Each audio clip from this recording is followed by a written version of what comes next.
Let me give you, by way of background, a couple of my own local food experiences. I grew up in the San Francisco Bay Area in the suburbs, but on a relatively small urban lot. We had multiple apple trees, multiple plum trees, peach trees, apricot trees, loquats, and artichokes, and blackberries, and honeysuckle. And it wasn't until I moved to Washington, D.C. that I ever had to buy a plum. Because we always had plums. Plums arrived in the summer, and you had plums until you were sick of plums. And we had plums, my aunts had plums, my sisters had plums, we always had plums. So the idea of actually having to go to a store and buy a plum in Baltimore, and it wasn't even a particularly good plum, was very rankling. So I still can't really bring myself to buy plums. Those are just things that you have at home. The other experience was my grandparents raised chickens, and my grandmother would go out, actually would send my mom out to collect mushrooms. And my mother would go and collect mushrooms and bring them back. And my grandmother knew which mushrooms were good and which ones were not. One of the favorite things we used to have was rabbit with mushrooms and polenta. And a local man came by and he would sell rabbit. And the rabbit always came skinned except for the tail.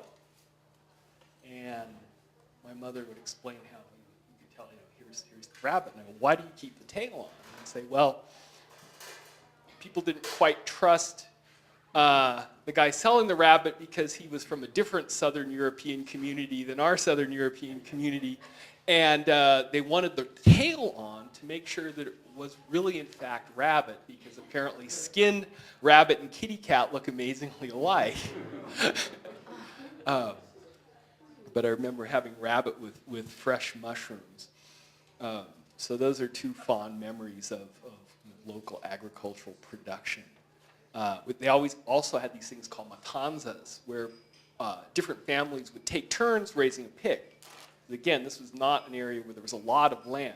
So one family would raise one, other people would bring their homemade wine, and you would kill the pig that year, and then have a big party, and everybody in the neighborhood would take turns. So it would cycle over like 4 or 5 years. Which again, it's kind of fond memories. Okay, I want to talk about water, and I think kind of a question Lewis posed to me for this talk was, well, to what extent might water, which is very scarce in Arizona, be a constraint on local food production, given that agriculture is probably the most water-intensive activity one can think of. And when he called me up, I think he was kind of nervous about what I was going to say. Like I was going to say, oh, no, it's impossible, you can't do it. And I don't think it's necessarily a constraint, it's a challenge. But if you look at balancing water supply statewide, and you look at growth, if you did a pie chart of Arizona water use, about 3/4 of it's agriculture, about 1/4 of it's urban. So even if you doubled urban population, say urban folks use as much water as they're doing now with no more efficiency, you have a pie chart that's half and half. Okay, ag uses half, urban uses half, and this is projected out 50 years in the future.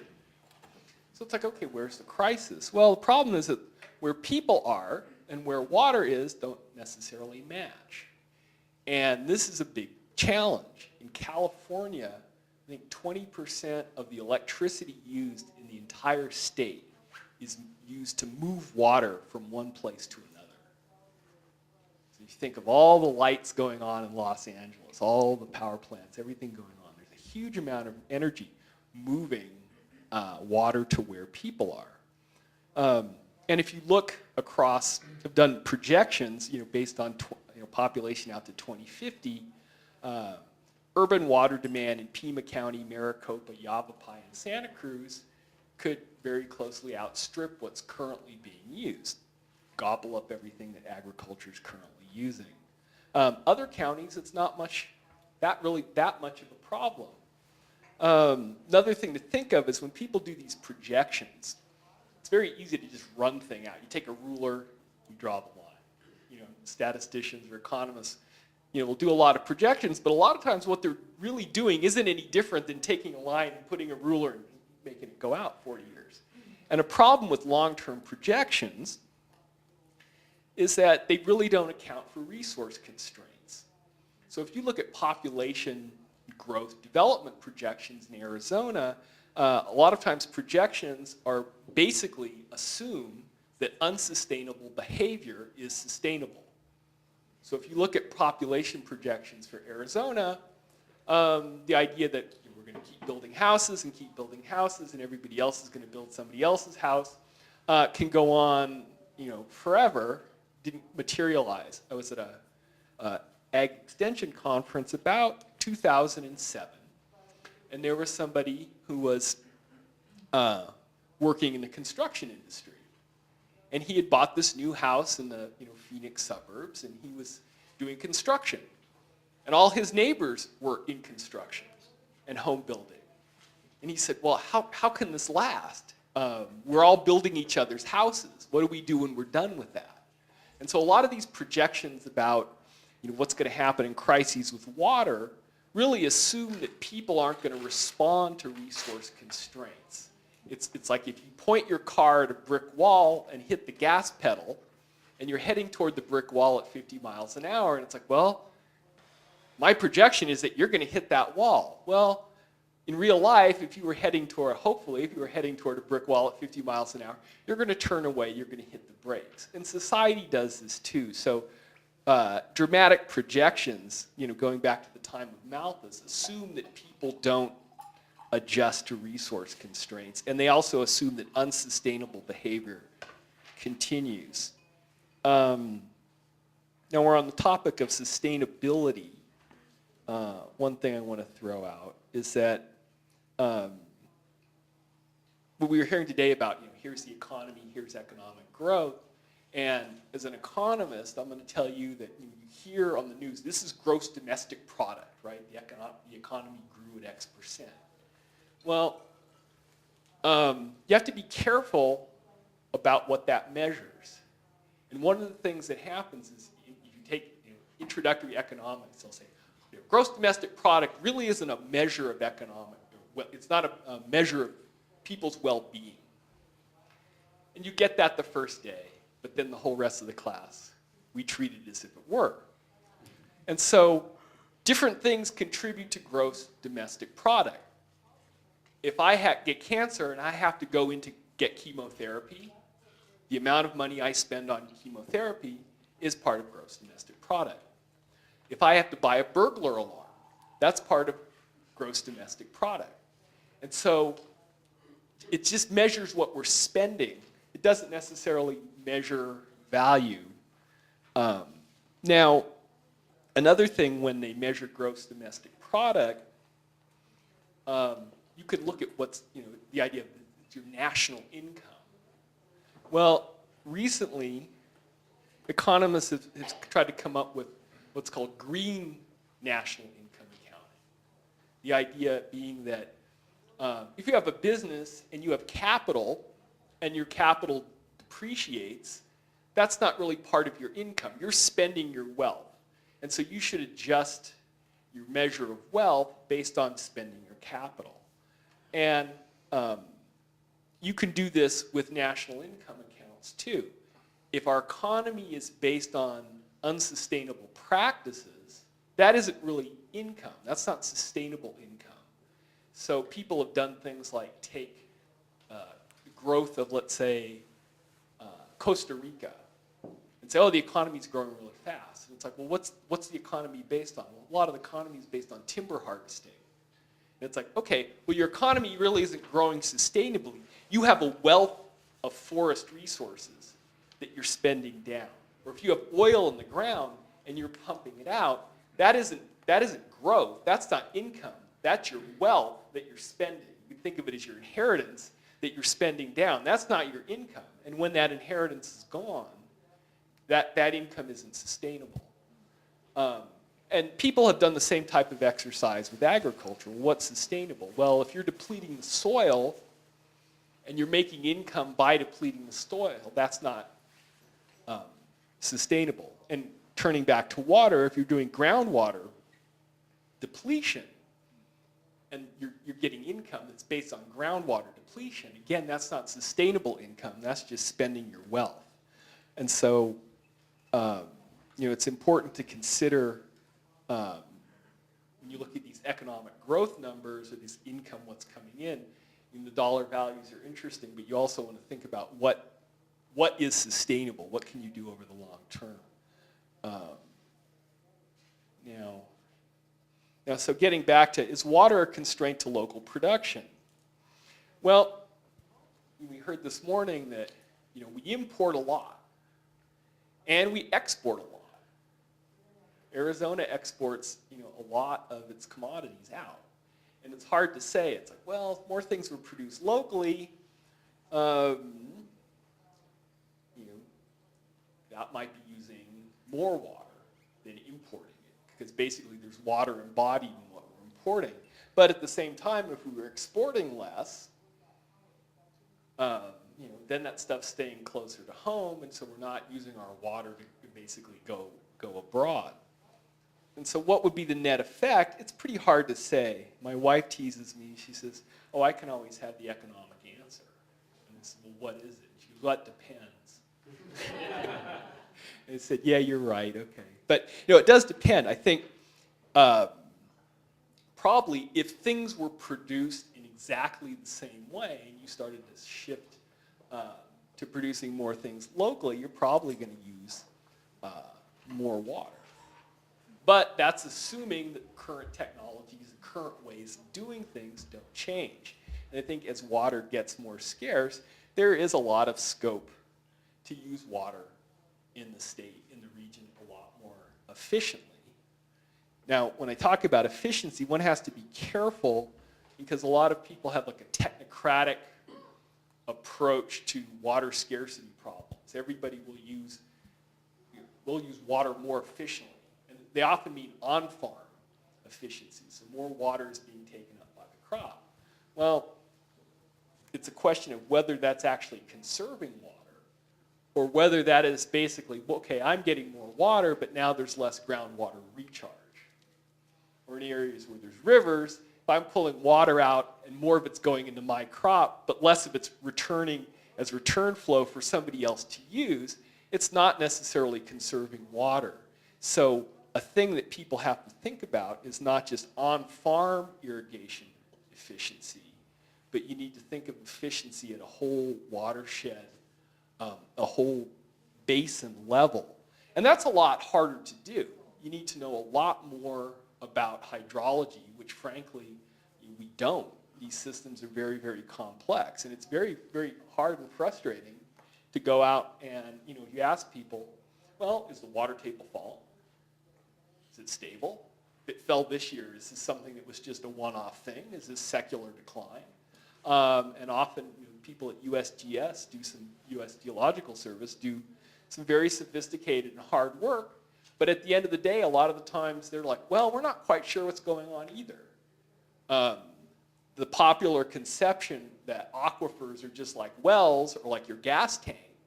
I think a lot of people who aren't used to actually relying on water, most people just turn on the tap and that's their, that's how much they think about water. But aquifers aren't gas tanks. It's hard to tell what's in there. And so that's another challenge for managing things. But I think, in the future, we're going to have to know a lot more about hydrology.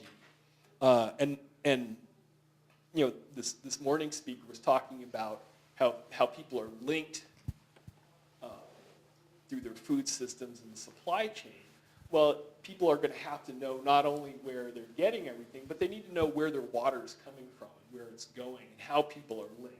If I make a particular decision, how is it going to affect somebody next to me? We don't have a good handle on that at this point. And before I turn it over, one thing about whether or not agriculture can survive in mostly urban counties, I really think it has to. Because ag actually serves an underappreciated insurance function. If 100% of Pima County's water demand was urban, What happens when you tell people, oh, we thought we had enough water for 100% of the people in Tucson, and we only have enough water for 90%. So I guess 10% of you are out of luck. You tell people that they don't get their water.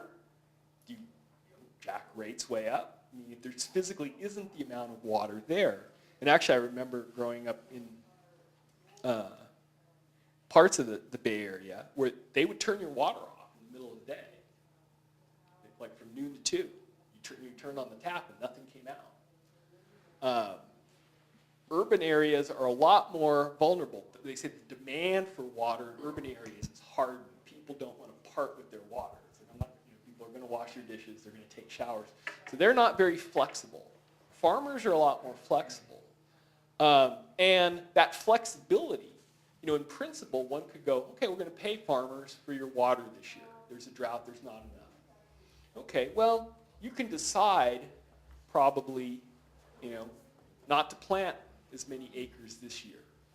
And then next year, conditions are better. You could plant more when water supplies are shored up. You probably don't want everybody to say, okay, we're not going to take showers this year. Cities aren't going to do that. So ag being present and having that ability to use water flexibly up and down and adjust is an amazing insurance policy for cities. And it's an insurance value that urban people get that I think they don't really realize. And there's other counties where, as ag started to disappear, suddenly people say, ooh, this is a problem. What are we going to do? Where are we going to get our water? And then they have to start to figure, well, now we're going to get our water from even farther afield. That will be the solution.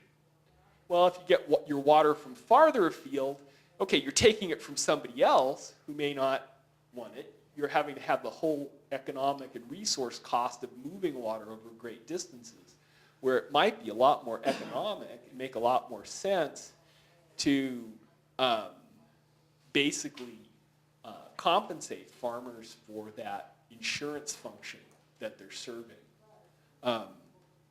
In different parts of the U.S., they've come up with things that are called dry year option contracts. So I'm the city, and I go to you. Maybe you don't have enough water for me to even bother with, but let's say you do. This is going to get you rich, so don't worry.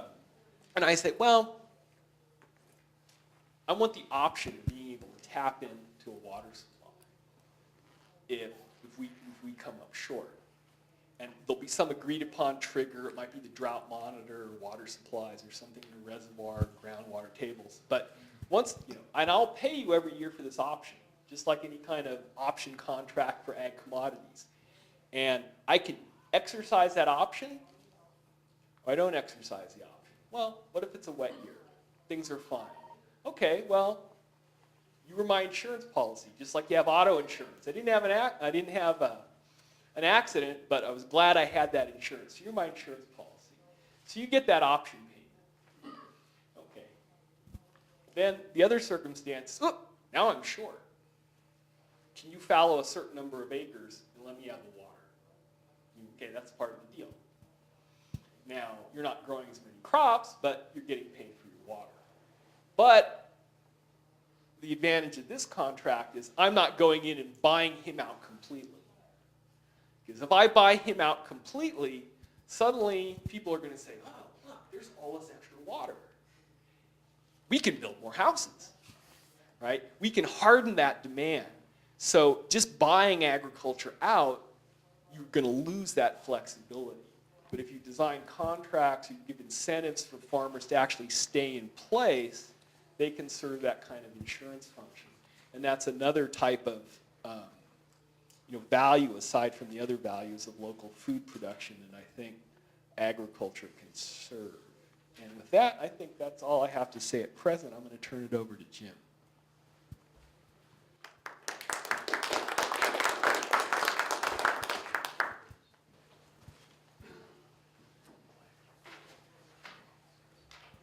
Good morning. Thanks for coming in. I wanted to talk I'll give you a little bit of explanation of of my usage of water. We have a small farm south west of Tucson where we have a grandfathered water right where we pump water out of an aquifer to irrigate pastures. And then we also use domestic well to run drip irrigation on organic vegetable production. So that represents two sort of, different scales of water usage in Arizona. And although our farm is small and my water right is relatively small compared to a lot of the bigger farms that are selling in the commodity market. To give you an idea, we pump 500 gallons a minute, and we're allotted, I think, something like 64 acre feet annually through our water right. And so when you turn that pump on, and there's a 6-inch pipe that's pumping 500 gallons a minute, it seems like an enormous amount of water. And comparatively, a lot of even the farms in my region that are irrigating are pumping 2,000 to 7,000 gallons a minute at the head. So that's a lot. But there's a couple questions in water usage that always come up for me and with my customers. When people think that that's excessive, the big question to me is, what's the value of it? And it's not the value of the water, it's what's being produced and the collateral effects of that. So we are creating habitat. Not only do my cows and my pigs and my chickens have forage, which then generate life in the soil and create our fertility, but the javelina, the deer, the ibis, the hawks, all of the wildlife appreciate what's going on there on our farm. Secondly, in kind of relation to the talk this morning, within our model, it's a closed system. So the water that is there, from my understanding with a lot of hydrologists, is that if you're within roughly 100 feet of the aquifer, you stand a pretty good chance that water is going to recharge. So in the water system, that stays there. In the economic system, the food that's generated on that farm stays there also. So it's really not going anywhere beyond 60 or 80 miles from that farm, with the few exceptions of some onions that went to Albuquerque last year. And then, but if you compare that with the alfalfa fields and the dairies in the western desert, which are both using groundwater, Gila River, Salt River ditch water, and CAP water, the lion's share of what's produced there, alfalfa goes to the dairy, goes to the feedlot. All of that is exported, and the profit from that goes to a few people, and collaterally, the rest of us are just kind of left holding the bill for it. And so we need to, I think, as consumers and farmers, be aware of where the water is coming from and how the food is grown, and make those choices to drive the demand that those products or our resources are going to stay effective in our region. My produce operation, I probably spend less than $500 in electricity to pump that water. So that just gives you a sort of a reference in the amount of water and the energy that is used collaterally to pump that. I think that ultimately the question in our food system related to water is the idea of this given of unsustainable growth that we're not going to stop, we're not going to do anything. There's so many projections out there that really just have us running out of water the way we're going. And I don't know, I'm not certain that we have the answers to do that. I think one of the biggest things that I advocate for is for personal responsibility in food, where everybody has 100 square feet or a little piece of ground or some containers that they're growing their food for. If you can get one meal a week out of your backyard, that's going to make a huge impact, where the bigger agricultural system can then support that and back it up. I think if we're going to rely on agricultural systems in Arizona and the efficiencies that exist now to feed the population in Arizona and the projected population, I think it doesn't add up. So I think creatively we all need to come up with some good innovation here on how we're going to approach this. I think George and I talked about this. I was a little blind coming in this. So we would like to open up a discussion with the room to maybe clarify some things or work towards innovation. Does that work? All right. Thank you. I'm going to turn that off. Actually, questions they want us Yeah. to be like, what is it, Donahue? Okay. Listen. So from what Ken said earlier, basically every agricultural product, from what Ken said earlier, all of the production, agricultural production for the most part in Arizona is going to commodity. So we're not feeding Arizona, except for very small local farms that are here, right? Right. And so I think that needs to be really in the forefront of the discussion of water, because that's being exported, just like our water is exported to California. Our irrigated agriculture is being exported as well. And then as far as what George said about using land, agricultural land as a bank, in a sense, for water and being able to pay the farmer to let the land go fallow, well, if that land is being used in agriculture to feed the people in Arizona, if you put that land into fallow and pay the farmer for not planting it, then you're not feeding people. So I think that's not a really sustainable model either. I just think that we need to go like at a lower level, grassroots, as opposed to this big discussion. It comes back to population and possibly incentivizing the producers or the consumer to retain that resource closer, and that resource may be iceberg lettuce, or it may be grapes or whatever. Another thing I had wanted to say earlier in terms of water usage, and something that people don't think about often in Arizona, because we really related to water and food, we're always thinking about tillage and soil and cultivating and farming.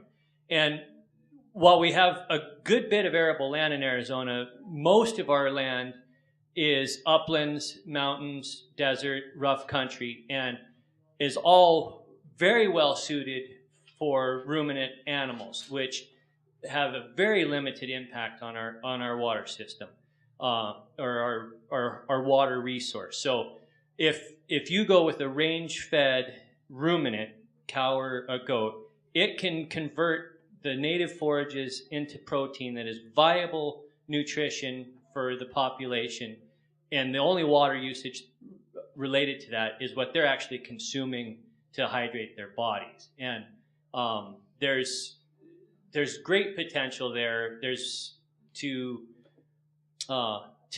help our food system by embracing ruminant animals and grazing, and that's something that a lot of people don't think about too. Yeah. I've been thinking a lot about this because we work at the community food bank and just kind of growing food, and I always think about, okay, can we develop local seeds that are adaptable to the desert? Looking at other countries that are actually more dry than us, Arab countries, what they're doing. They're already doing a lot of, and also like biointensive planting. But I also question the whole idea of cattle ranching, because we already had a lot of desert that has been decimated by cattle ranches. So it would be cattle ranches that well managed, Correct. ranchers that are well managed, and they kind of rotate. I don't know much about cattle ranching, but it's like the rotation that happens. So all of that, I think we also have to think about. But I think there's sort of like, there's other countries that are already going through a lot of, sort of like less rain than us, and they're going in more extreme conditions, and we can look at those countries and see what they're doing with the water. And maybe farming in small spaces instead of large farming. I don't know. That's all the things that I've been thinking about.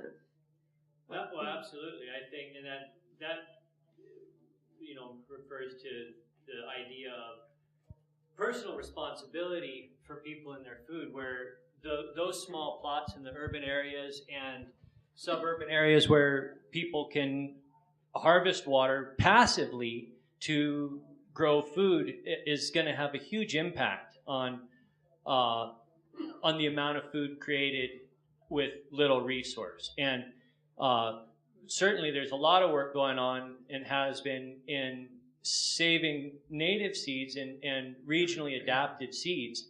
We have a commodity system that values iceberg lettuce over everything else that's out there, and we need the consumer locally, regionally needs to understand that we can influence things by our spending habits, and by taking responsibility for our own food. I think there's these things all have to work in concert to come together to make a sustainable future. Did you want to also comment on questions about seeds too, along with your own? You want to talk about that, then ask your question? Well, I'm just in agreement that we have to, I think, constantly look at the balance of the animal and plant production and see how they're integrated rather than isolated. And I think it's going to get tougher as drought sets in, because there's going to be a pressure to grow more forage crops because we can't finish cattle on the range, and so does that reduce the stuff we put into food crops? So there's a lot of complexities of what you're saying, and I'm grateful that you brought it up. I've heard this thing that interests me a lot, and I don't know how to make it operative where we live here, but especially in relation to water scarcity and climate change, some agricultural experts, visionaries say, keep in mind we can increase the soil moisture holding capacity dramatically through our practices. I think I heard Fred Kirschman say we can increase that 20-fold. Okay, so if that's true, obviously it has a cost to it too. We're investing in soil, which we should be anyway, but if a lot of our fields are starting out with 1% organic content, and we can get it up to 4 or 5%, how much does that ultimately affect our water budget per acre? Do you have any sense of how we think about it? I'm not asking you for numbers so much, but if we're growing the same crop, say it's or forages that Jim is, how much does that practice alone change our capacity to better use water? In a lot of other parts of the country, they do like no-till conservation tillage. The idea is you keep crop residues on instead of just plowing it up, and that has a lot of environmental benefits in terms of reducing dust, which is obviously a problem in Arizona, and soil erosion, sedimentation of water, and it also retains moisture. There's actually constraints on doing that. If you look at data on conservation tillage in Arizona, it's much lower in a lot of other parts of the country. One reason that it's lower is a lot of the crops are cotton, and they have these plow down requirements to control pests. So the idea of keeping crop residues, you have this kind of pest problem. So there's this whole issue of if you have one kind of, you may be able to retain more soil moisture, but then you may have more insect pest pressure doing that. So outside of cotton, I don't know why people don't do it as much, but that's another possibility. I have seen some studies in California, New Mexico, I think North and South Dakota, related to management-intensive grazing, where they're increasing the organic matter and also the the microorganisms in the soil through management-intensive grazing. So this is the good kind of management that we're talking about, not overgrazing, but mimicking the large ruminant herds that a lot of these ecosystems were involved with, whether it's bison or the herds of Africa or whatever. And what they've seen, and I've seen some interesting examples in Arizona of this too.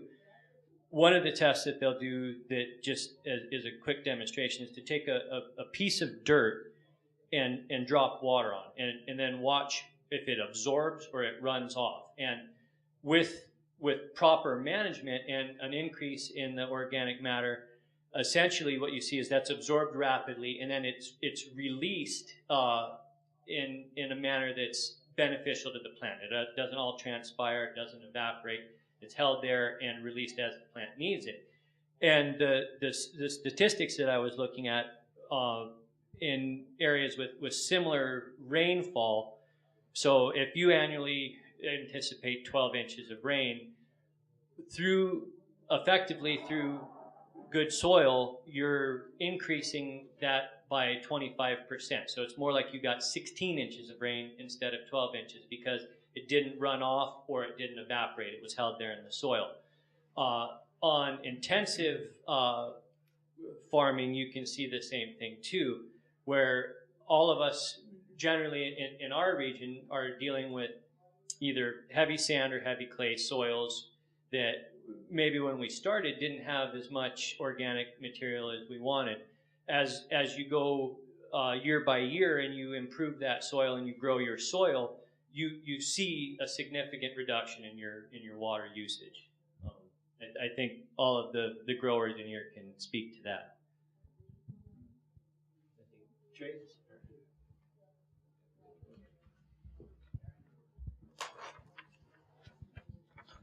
Thank you, Jim. Yeah, I think it boils down to education. Things like's happening here, is so great because it has to do with raising the consciousness of the earth and how to work sustainably with the earth. And the way that you're doing it, Jim, the way that we're doing it, hopefully the way that everybody that's a grower and a producer here in this room is doing it, you're trying to do it in accordance with building the soil. With the way you irrigate with your drip irrigation and your flood irrigation and organic methods, most of that water that's not taken up by the plant is going right back into the existing aquifers. Is that not true? Most of that? It depends on how close the aquifer is to the surface. But if your groundwater is, like in the Santa Cruz Valley, it's pretty. Right. What I have been told by a few hydrologists is somewhere 100 feet or less. If the aquifer is beyond that, then you're not getting recharge. It may reach 60 or 80 feet, 100 feet, and then it's going to come back up. It depends on your soil content too, and there's definitely plenty of regions where we are irrigating in Arizona that is not the case, where that water is not near the surface.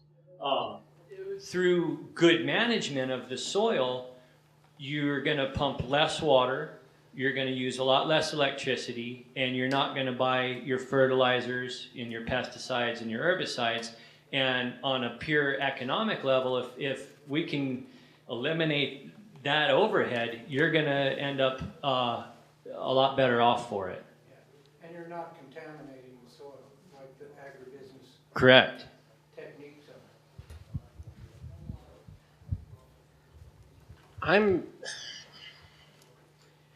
I'd urge you to think about your idea of the insurance policy, because as the lady here was saying, if we are actually using the food, we can't afford to cut back on it. So it's only because we're using our water for low priority, low value things that there is that possibility. I'm real interested in the whole idea of a secure food supply for this region. And in my mind, that's a combination of urban food production and rural, and probably in similar quantities. Maybe 100-fold increase in the urban and a 20-fold increase in the rural. And I'm just wondering, in light of the water issue, both at the rural and the urban area, is there, do you have any thoughts, either of you, on our water supply for a secure food supply? How is there information on that? How should we look at that? It's kind of a broad, open question, but What do you mean by like the idea that southern Arizona would be completely no, self-sufficient? I do not mean self-sufficient. Okay. What I personally mean is enough food being produced and consumed on an ongoing basis to basically survive an external disruption. And for me, that's approximately 60% of our calories. So I'm starting to look at what the water requirements are for that, and it's basically everything we've got. I did a back of the envelope calculation. You know, they talk about virtual water, the amount of water that's in, like you were saying, if you export crops, you're shipping water out of the state. So I did a thing called virtual people. You take all the weight of everybody on planet Earth who's overweight to obese, sculpt them into normal-sized human beings, it would be like the 10th most populous country on the planet. Like over 100 million human being equivalents. So in terms of having enough, I keep hearing these things, where it's like, oh, we don't have enough food, to supply some kind of, emergency. Well, I've got enough hanging over my belt for a week, easy. People go to the grocery store once a week. That's another grocery store. That's another week. So America relates to food production the way Saudi Arabia relates to petroleum production. So our problem isn't production capacity. Our problem is, and the speaker said this morning, there's a huge disconnect between what's produced and what's consumed. The Department of Rural Sociology at Mississippi State did this interesting study. They were looking at food desert counties where people don't have access to a wide array of, economical and nutritious food. And they had the map of all the food desert counties in the United States. And I looked at this map, and this was a map of all the major agricultural production areas. And it's like, well, this is where like all the food is being produced, but these were food desert counties. So there's this huge disconnect between production and consumption. One of the best predictors of obesity is people who say they're food insecure. A positive predictor. Now, this gets back to the notion, people talk about malnutrition. Mal just means bad. And people think of malnutrition as just in terms of physical quantity. Are you getting enough calories? I think of malnutrition, are you eating the right things? you could be getting not enough of the right things and too much of the bad things. And this is what you see in a lot of urban areas. I mean, I used to live in Baltimore, where you'd see babies in strollers with Coke in their bottles. You know, can't even walk and they're drinking Coke out of the bottle already.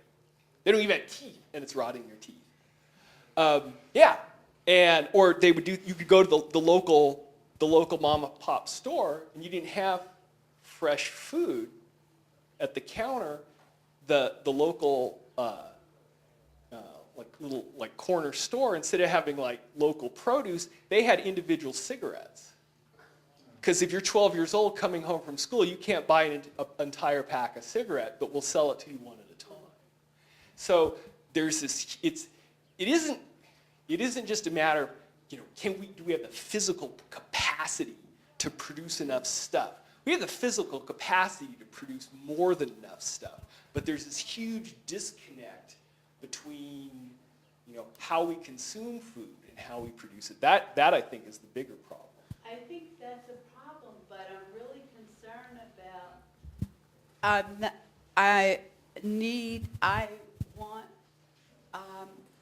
what if we looked at these things and did that? And it doesn't matter, what is reasonable? So that I can have I have no perspective at all. I could tell 10 farmers, okay, come here farm, small farmers, organically. But I don't know if we have enough water or whatever. And I guess I'm not getting that sense. And I'm not going out of fear. And I get what you're saying about the obesity. My sister was obese at one time, and she was malnourished. I mean, at that time, she lost the weight and learned to eat better.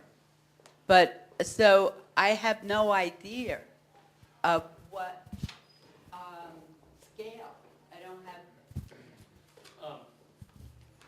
have. Jaime, who works with the community food bank at the Marana Farm, told me a short calculation he did on their 10-acre farm related to the population of the Tucson and surrounding area. So for the amount of food that they were producing there at that time, if to meet the demand for the Tucson population, he roughly figured that you would need 2,000 of those 10-acre intensively farmed plots, which is completely doable within the region of Tucson, within a short stretch. We could have 2,000 10-acre farms, and if you couple that with a population that's taking responsibility for 3 meals a week that they're going to grow themselves, we can do it here. We have the water. We can, when you look at it on that scale, we can have some, if we're going to go back to 60 calories too, as 60%, excuse, yeah, no, pardon me, 60% of your calories, I think it's totally possible, and it's not necessarily going to drastically impact the usage on some of the commodity farms or us taking showers. But we need to, people need to take that responsibility. And, if you look around this conference, which is great, and you count up the people that have 10 acres in cultivation in this farm, we're nowhere near the 2,000 that we need to start to scratch the surface. We got to grow more farmers that are going to use water wisely, but it can be done. Thanks, Jim, and thanks, George. We're just about out of time on our schedule. I want to thank everybody who joined in the discussion. There's a lot of food for thought here, and I know I'm looking at some personal responsibility issues for coming up with some more of those meals on my own and more efficiently harvesting the water. But thanks, everybody. We're going to be heading for lunch. You guys going to be around in the afternoon? So there'll be a chance for asking questions and more discussion. But we're heading for lunch now, which means up the stairs, and there's a path off to the right to the dining room. And let's see, we're going to have Woody Tash is going to be our lunchtime speaker. So we'll see you out there. Thanks, everybody.